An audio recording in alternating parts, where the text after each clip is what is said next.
Jason Knight wasn't a man easily rattled. But when he stepped outside that cool October morning and saw the empty parking space where his mom's van had been, his stomach dropped like a stone. The spot was bare, no broken glass, no oil stains, just concrete silence and a faint shadow from where the vehicle had sat under the lot's single flickering light. He spun around. "Mom," he called, rushing back into his apartment. His mother, recently discharged after knee surgery, was propped up on the recliner, sipping tea with shaky hands. "Is something wrong, Jay?" Jason forced a calm he didn't feel. "Did anyone call you about your van?" "Text. Leave a note on the windshield." She blinked. "No, sweetheart." "Why?" He clenched his jaw. No warning. No notice. Just gone. Jason raced down the sidewalk, heart thudding in his chest. The visitor lot was quiet except for the sound of leaf blowers in the distance and the faraway bark of a dog. At the edge of the lot stood HOA President Carl Burrows, a man with a pinched face and an oversized clipboard, squinting at something like he was scouting for graffiti. Jason strode over. "Hey, my mom's van. Did you see where it went?" Burrows barely looked up. "Towed. This morning." Jason blinked. "Towed? For what?" "Violation 4C. Burrows tapped the clipboard like it held divine law. "Vehicle was unregistered, inoperable, and an aesthetic violation. Didn't meet community standards. She parked it yesterday, just to recover from surgery. You couldn't even leave a note." Burrows gave him a thin smile. "We don't leave notes for code violations. You're supposed to read the handbook." He turned on his heel and walked off, as if the matter were settled. Jason's fists curled. His mom's van wasn't a junker. It was old, sure, a 2003 Dodge Caravan, faded blue with a dented bumper. But it ran fine, had up-to-date tags, and was parked legally. That didn't matter to the HOA. To them, it wasn't about rules. It was about control. The tow yard was 20 miles away, and by the time Jason got there, the price had climbed to $480 in cash only. No exceptions. The lot was surrounded by barbed wire and smelled like scorched rubber and hopelessness. The clerk didn't even flinch as Jason slammed down the money. Back home, Jason stared at the printed copy of the HOA regulations taped beside the mailroom. The section about vehicle aesthetics was vague, intentionally vague. It gave them the power to remove anything that didn't uphold the community's image. That night, Jason sat in front of his computer with a cold can of soda and a hotter rage simmering beneath his skin. His fingers flew across the keyboard, searching for ownership documents, land deeds, and HOA tax filings. He wasn't just looking for justice now. He was looking for leverage. And he was about to find it, hidden in plain sight. Jason's computer screen glowed in the dim room as tabs multiplied like wildfire. County land records, HOA bylaws, archived PDF scans of parking enforcement policy. Each new click sent him deeper into a rabbit hole of bureaucratic smoke and mirrors. But one thing became clear: the HOA loved ambiguity. And they weaponized it. His jaw tightened as he reread the violation report. Vehicle was deemed an aesthetic disruption to neighborhood standards. That was it. No photos. No notice. Just a phrase vague enough to justify towing a spaceship or a Bentley if the board felt like it. Jason cracked his knuckles. "Fine," he muttered. "Let's play your game." The next morning, he marched straight into the HOA office. Fluorescent lights buzzed above beige walls, and the room smelled like lemon-scented toner. Carl Burrows sat behind a desk, fingers steepled like a cartoon villain. "You again," Burrows said, not bothering to hide his annoyance. Jason slid a copy of the parking lot plat map across the desk. "Explain to me why this lot, where the van was parked, is listed under a company called Larkspur Holdings, not the HOA." Burrows barely glanced at the paper. "That's not your concern." "Oh, I think it is," Jason said, eyes locked. "Especially when your board is towing vehicles off land you don't even own." The air in the room shifted. Burroughs blinked, the first crack in his porcelain smugness. But he recovered quickly. It's common practice. Larkspur's been inactive for years.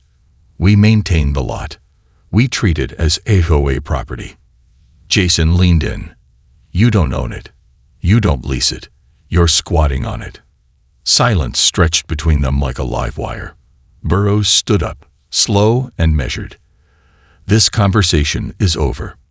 Jason walked out, heart pounding, but not from fear, from adrenaline. He had struck something, a nerve.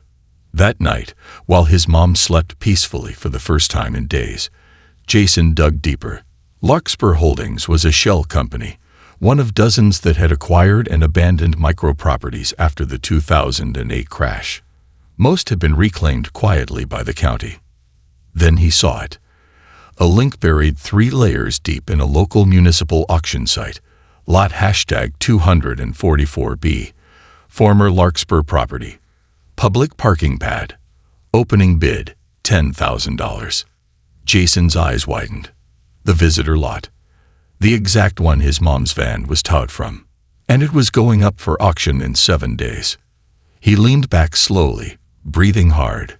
The HOA thought they owned the lot. They thought they ruled it. But they didn't even realize it was slipping through their fingers. Jason smiled for the first time all week, tight, calculated, and sharp. This wasn't just revenge. This was a takeover. Jason couldn't sleep. The auction date circled in red on his calendar glared at him like a ticking time bomb. Wednesday, 10 a.m., exactly 5 days away. If he blinked, he might miss his chance. If the HOA got wind of it first, they'd swoop in and reclaim the lot without blinking. But they wouldn't, because Jason wasn't just playing catch-up anymore. He was playing offense. By day, he worked remote for a cybersecurity firm, firewalls and phishing scams. But now, every spare moment was spent neck-deep in property records, legal filings, and dusty municipal meeting minutes. He scored archives like a detective peeling back layers of a cold case. And then he found it. A PDF scan from a 2009 HOA board meeting, long before Burroughs came into power. It detailed an agreement to temporarily utilize the adjacent visitor lot for overflow parking, pending ownership clarification. The document was unsigned. No formal lease. No payment. Nothing legal. Just a verbal nod lost to time. They never owned the lot. They never leased it. They just pretended they did. Jason printed the document, slid it into a folder, and labeled it checkmate. But one question still burned in his mind. Why hadn't anyone else tried to buy the lot before? The answer came when he called the county land office. Lot 244B, said the clerk. That parcel's been in tax delinquency for nearly a decade. No one's touched it because it's marked inactive commercial use. No utilities, no structures. HOA uses it, but we've never seen a payment from them. You interested? Jason's voice caught. Yeah, I'm interested. The clerk laughed softly. You're the first one in 6 years to even ask about it. Jason hung up and stared out the window. Outside, 2 HOA patrol volunteers walked the sidewalks in matching vests, eyeing mailbox flags and trash bins like prison wardens. One of them paused at the lot, snapped a photo of a car slightly crooked in its space, and jotted something down. They had no idea they were trespassing. Jason knew it wasn't just about getting even anymore. It was about justice. For his mom. For the neighbors scared to breathe wrong in their own front yards. For the guy down the street who got fined for wind chimes. For the woman who cried because her garden gnomes weren't neutrally toned. This wasn't just a parking lot. It was a symbol, and he was going to own it. Jason opened a new browser tab, checked his finances, and began calculating. His savings could cover the minimum bid. Barely. He'd have to pull from his emergency fund and borrow a bit from an old friend. But in 5 days, if all went according to plan, the HOA would wake up thinking they ruled the street, and Jason would own the ground beneath their feet. Wednesday came like a loaded gun. Jason woke at 6 a.m., heart pounding like he was preparing for battle. The county auction wasn't flashy. It was held in a plain government building with flickering lights, half-dead plants in the corners, and stale coffee served in paper cups. A clock on the wall ticked like a countdown. He wasn't wearing a suit. He didn't need one. Just jeans, a hoodie, and a folder tucked under his arm with everything he needed to drop a bombshell. There were only 3 other bidders in the room. None of them looked like HOA representatives. No Burrows. No clipboard-clutching enforcers. Just a tired man in a suit with coffee stains on his tie, a woman nervously tapping her pen, and a real estate agent Jason recognized from a billboard on Main Street. The auctioneer shuffled through papers. Next item. Lot 244B, a paved surface lot formerly registered to Larkspur Holdings LC. No current structures or utilities. Opening bid, $10,000. Silence. Jason raised his hand. $10,000. The room paused. The woman looked down. The agent blinked, uninterested. No one else raised a hand. Going once. Jason's fingers tightened on the seat edge. Going twice. The air in the room felt like it was waiting to explode. Sold. $10,000 to bidder number 7. Just like that, it was done. Jason Knight now owned the parking lot the HOA thought belonged to them. He didn't celebrate. Not yet. Instead, he went home, printed 5 copies of the deed, and posted one directly on the community bulletin board just below the HOA's list of approved paint colors for fences. In bold red letters, he wrote, "Notice, this lot is now privately owned. New policy, free parking for all residents and guests.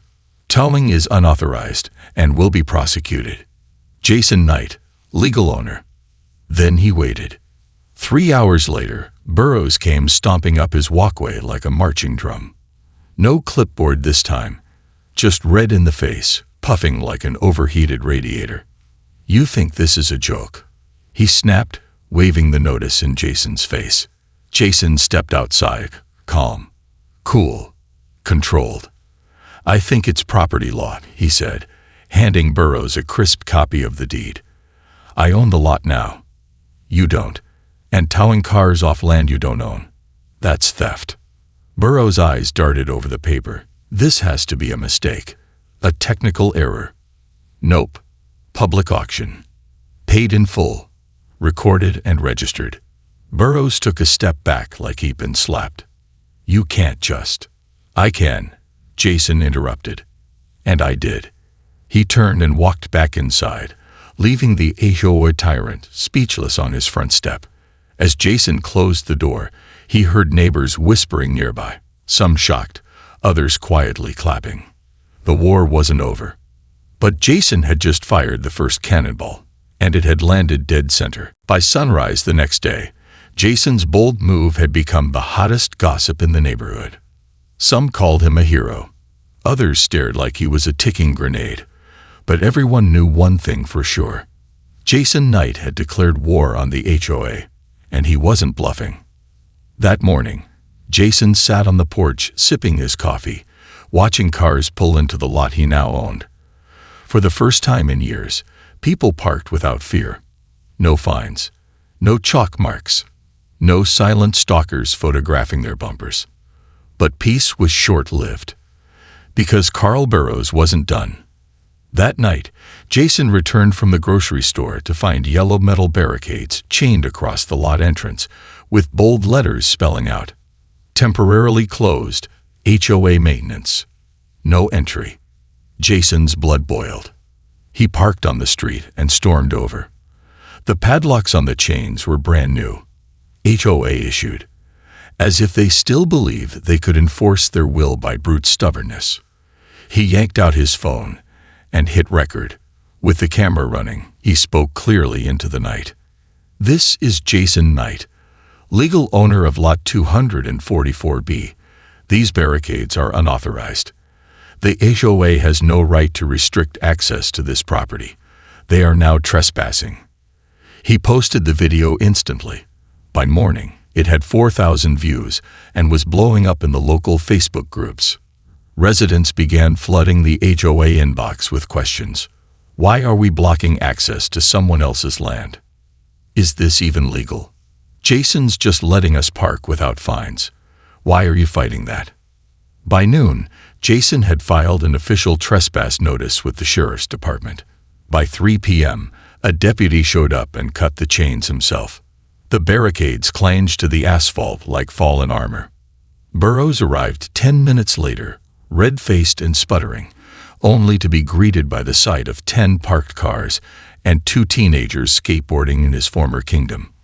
"This is chaos," Burrows snapped. "You're destroying the order of the community." Jason stepped forward calmly.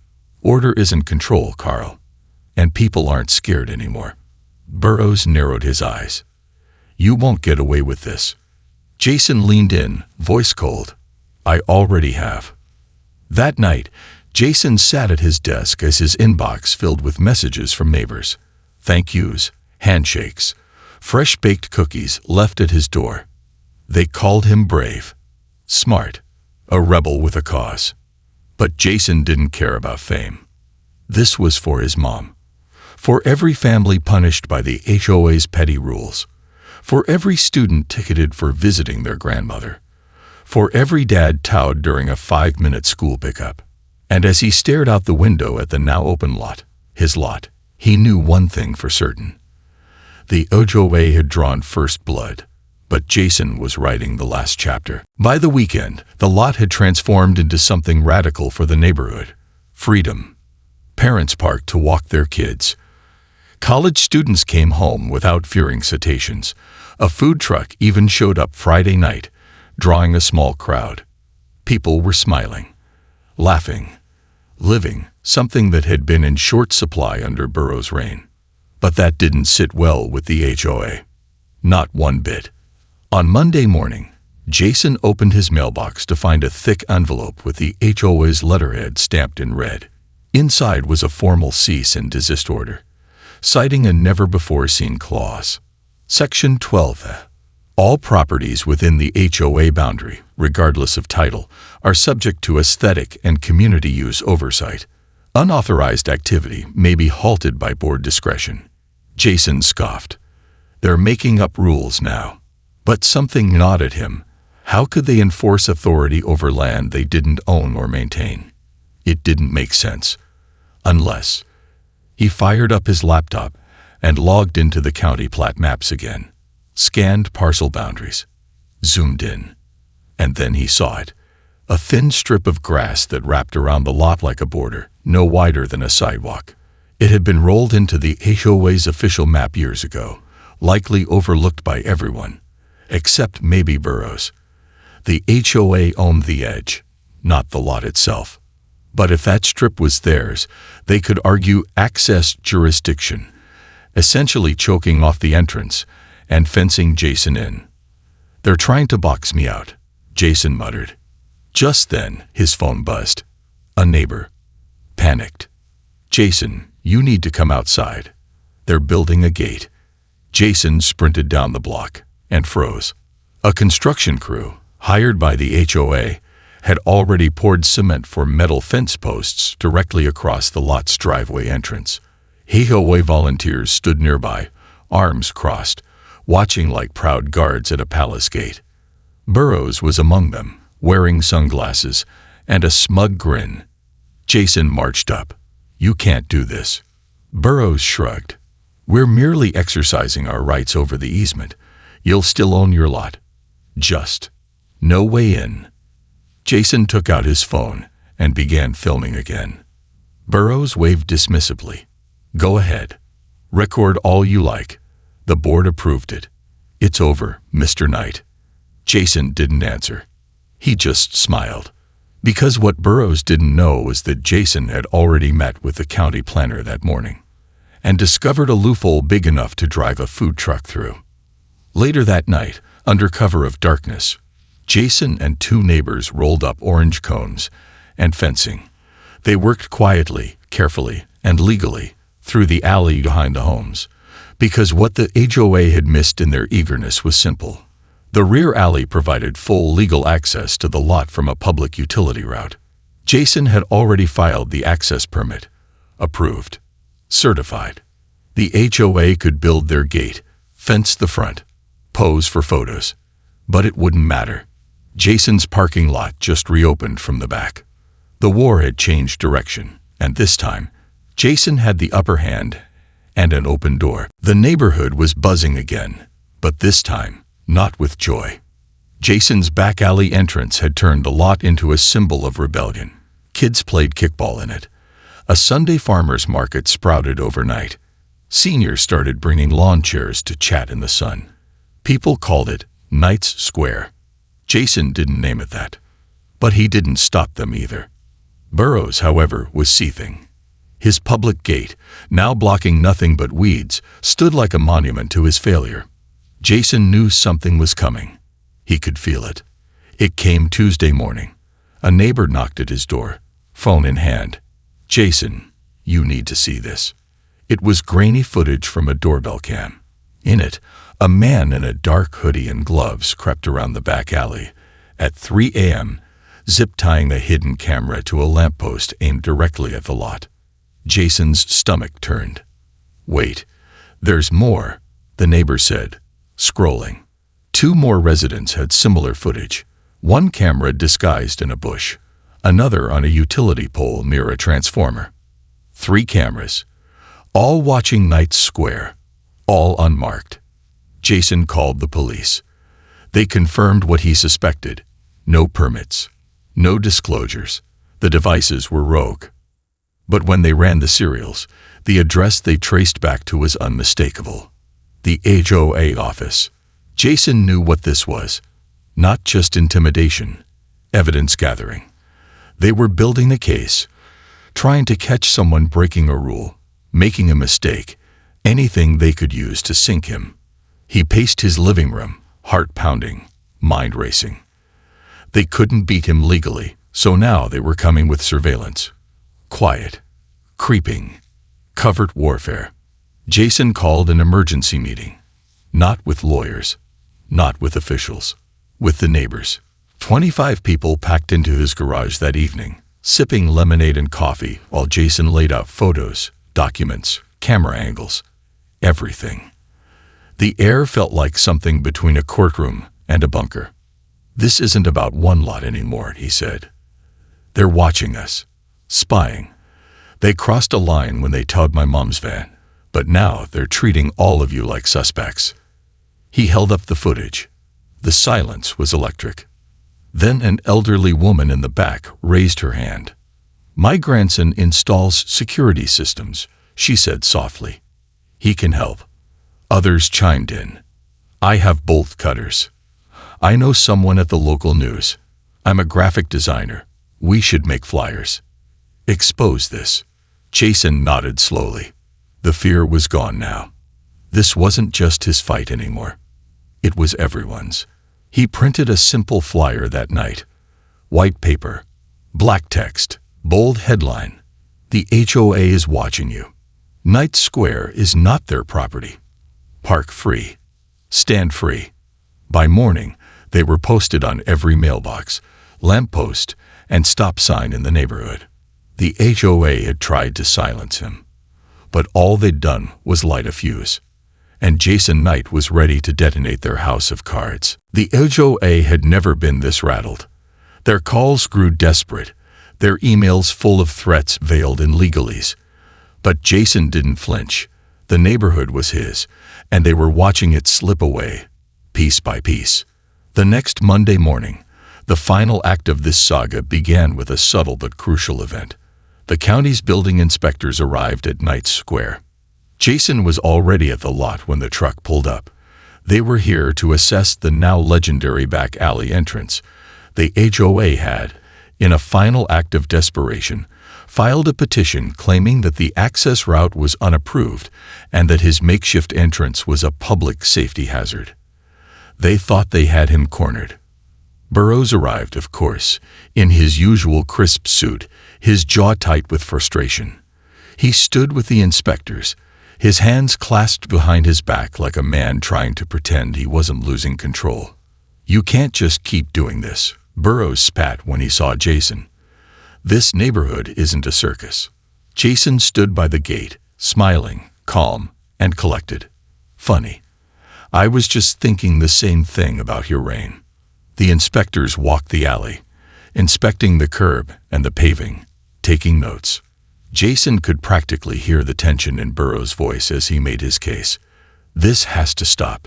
This lot has been part of the community structure for years. The neighborhood needs consistency." Jason shook his head. "It needs freedom, Carl. And I'm about to show you how that's going to happen." The inspector turned to Jason. "Mr. Knight, we're just doing our job. It's the HOA's word against yours. We'll get back to you." Jason nodded, and as they left, he pulled out his phone and sent a single text. "It's time." By that evening, the entire neighborhood had been swept up in the final piece of Jason's plan. A public rally. Neighbors gathered in front of Burrows' mansion, each holding a sign, waving in the warm spring air. The sign read, "HOA's tyranny ends today. Park free. Live free." A local news crew had arrived, cameras rolling as the protest erupted into loud chants. "Free parking. Free parking," echoed through the street. Jason stood at the forefront, eyes locked on Burrows, who had just emerged onto his front porch, wide-eyed. His grip on his briefcase tightened as he realized the tide was turning. The rally had turned into a spectacle, one that was impossible to ignore. And as the evening wore on, the pressure from the media, the neighbors, and even the county reached critical mass. At 9 p.m., the final shockwave hit. Jason's phone buzzed again. This time, it was an email from the county planning office. They had reviewed all the documents, surveyed the lot's true ownership, and officially invalidated the HOA's claim to the parking lot. Not only was Jason's legal right to the lot confirmed, but Burrows and the HOA were now officially under investigation for illegal surveillance and overstepping their authority. Jason let out a slow breath. The battle was over. As Burrows retreated inside, defeated, the crowd cheered.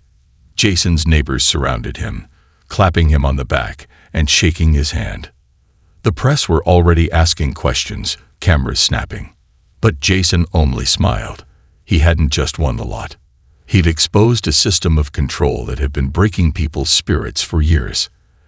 As he stood there, watching his neighbors celebrate, he realized one thing. This wasn't just about parking. It was about reclaiming their lives. And in that moment, Jason Knight knew that he'd just changed his community forever.